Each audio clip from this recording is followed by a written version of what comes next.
This is the BayTech camp. It's one of our summer camps we're having this summer for rising 5th and 6th graders.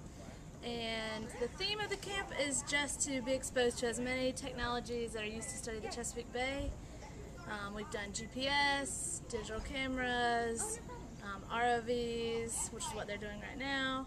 We have spent 2 days building these ROVs, and then we have 5 different teams, and they are going to race across the pool and back. So that's their first competition to see who can drive their ROV straight down and back the fastest.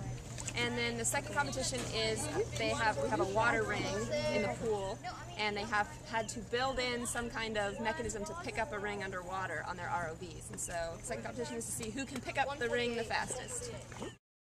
So when the students build their ROV, we set out all kinds of different sizes and shapes of PVC and corners, and they decide on their design, and they have to add the 3 motors in different places depending on where they think would work the best. And they have to remember that their motors have to bring their ROV down and up, and also forward and backwards and turn. So they have to think about location of their motors, and then the rest is just made with PVC. What do you think about making ROVs? It was fun.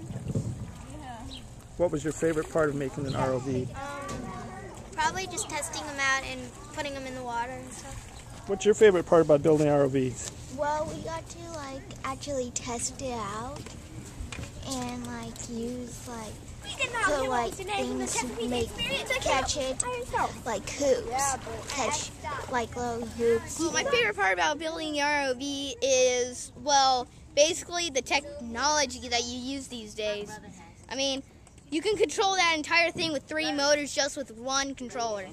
Seriously. My favorite part about building the ROV was probably just figuring out how all the PVC pieces go together. Actually, MATE which is an organization, and they do an annual ROV competition for middle school students and high school students each year. So this is something that if they really got into it, they could have a team at their school and they could enter into the competition. There's a regional competition, usually in Hampton, I think, each year. And then if they win there, they would go on to the national one. So it's just a way for them to learn about ROVs and buoyancy and all the stuff.